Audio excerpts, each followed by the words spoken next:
Hey there, history buffs and curious minds, ready to laugh your way through Russian history? Buckle up because it's going to be a wild ride. Today, we're diving headfirst into the wild and wacky saga of Russia, a nation sculpted by czars with more drama than a soap opera, and revolutions that make reality TV look like a knitting club. And trust me, it's a story that's forever etched in the chronicles of time, like that embarrassing yearbook photo you can't escape. You know the one. From the snow-laden expanse of Siberia, where even your eyelashes freeze and your nose becomes an icicle, to the bustling streets of Moscow, where traffic jams are an Olympic sport, Russia's narrative is a vibrant tapestry woven with threads of grandeur, tragedy, and resilience, and a lot of vodka.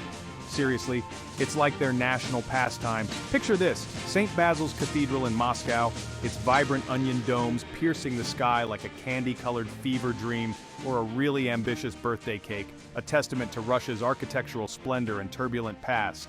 Seriously, it's like a gingerbread house on steroids. This iconic landmark, much like Russia itself, has witnessed the ebb and flow of empires, and probably a few epic snowball fights. Imagine czars in a snowball fight. Hilarious, right? The rise and fall of ideologies and more plot twists than a season finale of your favorite show. Spoiler alert, it's a roller coaster, and the enduring spirit of its people who can survive anything, including their own history. Talk about resilience. Our journey takes us through the annals of time, which is just a fancy way of saying a really long story. So grab some popcorn. From the enigmatic origins of the first Rus, who probably had no idea what they were getting into, like signing up for a gym membership, to the complexities of modern-day Russia, where things are still as complicated as assembling IKEA furniture. Seriously, have you tried it? We'll explore the reigns of powerful rulers who had more drama than a Shakespearean play, and probably more costume changes too. The impact of pivotal events that make you go, wait, what just happened? Like, did I miss an episode? And the enduring legacy of a nation that has left an indelible mark on the world stage. So, fasten your seatbelts and get ready for a whirlwind adventure as we delve into the heart of Russia's epic journey through the ages. And remember, history is best enjoyed with a sense of humor, and maybe a shot of vodka. Our story kicks off with the East Slavic tribes, the great-great-great-grandparents of modern-day Russians, Ukrainians, and Belarusians. You know, the folks who thought Wi-Fi was a type of mystical wind. Imagine their surprise if they saw today's internet memes. What do you mean, Doge? These tribes were the original nomads, migrating across vast steppes and settling along rivers, probably because they heard the fish were great conversationalists. And let's be honest, who wouldn't want a riverside view? Hey Bob, the fish told me a joke today. They set up a network of settlements that would lay the groundwork for a powerful kingdom.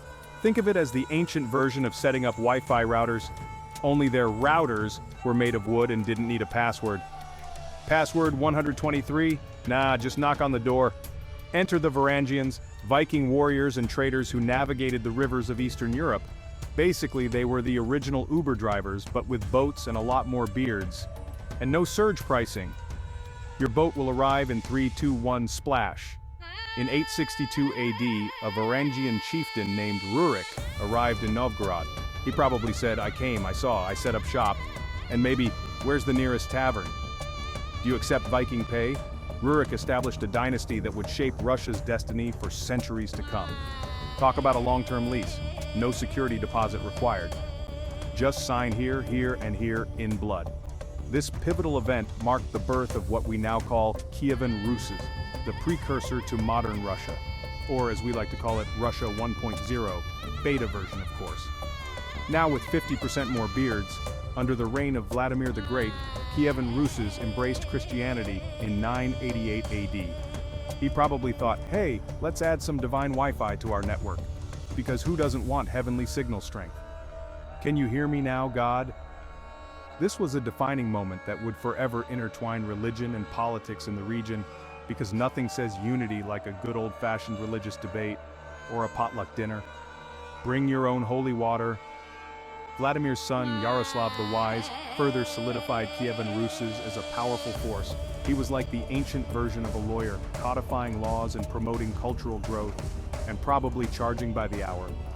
My fee, 1 goat per consultation. Yaroslav was all about that cultural growth.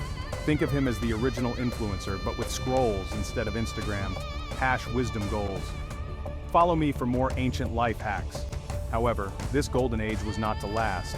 Because, let's face it, nothing gold can stay, especially when rival princes are involved. It's like a medieval soap opera. As the steps turn, internal strife among rival princes and the devastating Mongol invasions of the 13th century were like the ultimate party crashers. And they didn't even bring snacks. Who invited these guys? This spelled the decline of Kievan Russes. It was like watching your favorite TV show get canceled, right before the season finale. No! I need closure! The realm fractured, ushering in a new era of foreign domination. It was like the ultimate game of who wants to rule a fragmented kingdom. Spoiler alert, everyone loses. Better luck next season. The Mongol invasion led by Batu Khan was like your worst nightmare of an uninvited guest. One who not only overstayed their welcome but also devoured all your snacks and left a mess. The Mongol horde swept across the land like a medieval version of a bad hair day, leaving chaos and destruction in their wake. Imagine a toddler with a permanent marker on a sugar high. They turned the once mighty Kievan Russes into their personal playground, subjugating it to their rule. Think of it as the world's worst game of Monopoly, where everyone loses. This period, known as the Mongol Yoke, lasted for over 2 centuries, longer than your average family reunion, but just as awkward, and with way more taxes. While the Mongols were the ultimate party crashers, they did bring some changes, like that one friend who rearranges your furniture and somehow makes it better, but also steals your Wi-Fi password. Moscow, initially a minor principality, rose to prominence thanks to its strategic location. Kind of like the perfect spot for a medieval Starbucks, but with more swords. The rulers of Moscow were like expert chess players, skillfully navigating the complexities of Mongol overlordship with the finesse of a cat walking on a tightrope, while juggling. Ivan I, Prince of Moscow, was the ultimate teacher's pet, earning the favor of the Mongols and getting the prestigious job of tax collector for the Golden Horde. Talk about a promotion. He was basically the medieval IRS. This financial power allowed Moscow to grow in strength and influence, slowly but surely outshining its rivals like the medieval version of a glow-up, complete with a new wardrobe. Ivan III, also known as Ivan the Great, continued Moscow's expansionist policies, challenging Mongol authority with the determination of a kid trying to stay up past bedtime and winning. In 1480, Ivan III finally overthrew the Mongol yoke, like a boss, marking the end of their rule. It was the ultimate, "you're not the boss of me" moment. This victory was like the ultimate mic drop, signaling the emergence of a new independent Russian state, centered in Moscow. Time to party like it's 1480. Bring out the mead. Section 4. The Rise of the Tsars, from Muscovy to Empire. Or as we like to call it, from Muscovy to Muskov. Why? Buckle up, folks. With the Mongols finally out of the picture, Russia was ready for its glow-up. Enter the Tsars, stage left. Cue the dramatic music. Ivan IV, crowned as the first Tsar of all Russia in 1547, inherited a realm on the brink of greatness, or at least a realm that needed a serious makeover. Think of it as Extreme Makeover Empire Edition. His reign was like a roller coaster, full of ups, downs, and a few loop-de-loops of terror. Hold on to your hats. Ivan IV, also known as Ivan the Terrible, was a complex and contradictory figure. Think of him as the original bad boy of Russian history. Move over, James Dean. He expanded Russia's borders, conquering the Kazan and Astrakhan Khanates, and implemented important administrative reforms. Basically, he was the overachiever in the class. Gold star for Ivan. Yet he was also known for his paranoia and cruelty, unleashing a reign of terror that left a lasting scar on Russia's psyche. Talk about a bad breakup. Swipe left on Ivan. Following Ivan's death and a tumultuous period known as the Time of Troubles, the Romanov dynasty ascended to the throne in 1613. Think of it as Russia's version of The Bachelor, but with more drama and fewer roses. Under the Romanovs, Russia would continue its expansion, transforming from a regional power into a vast empire spanning 2 continents. They were basically the original real estate moguls. Location, location, location. The Romanovs faced numerous challenges, from internal rebellions to external wars, but they also oversaw a period of significant cultural and economic development. It was like a never-ending episode of Survivor Russia. Outwit, outplay, outlast. Russia's westward gaze intensified, setting the stage for a transformative encounter with Europe under Peter the Great, or as we like to call him, Peter the Pretty Good at Everything. Seriously, is there anything he couldn't do? Section 5, Peter the Great, a window to the west, or as I like to call it, Peter's big European vacation. Peter the Great, Tsar of Russia from 1682 to 1725, was like that one friend who goes to Europe for a summer and comes back with a fake accent, a beret, and a sudden love for croissants. Seriously, he probably tried to rename borscht to Russian bouillabaisse. Determined to turn Russia into the cool kid on the European bloc, Peter embarked on a series of radical reforms that would make even the most ambitious New Year's resolutions look like a lazy Sunday afternoon. Imagine trying to teach your cat to play the piano. Peter was that ambitious. One of Peter's biggest projects was building St. Petersburg in 1703. Imagine trying to build a city on a marshy delta. It's like trying to build a sandcastle in a puddle, or better yet, like assembling IKEA furniture without the instructions. Spoiler alert. There were no Allen wrenches in the 18th century. St. Petersburg was meant to be Russia's window to the west, but let's be honest, it was more like a peephole.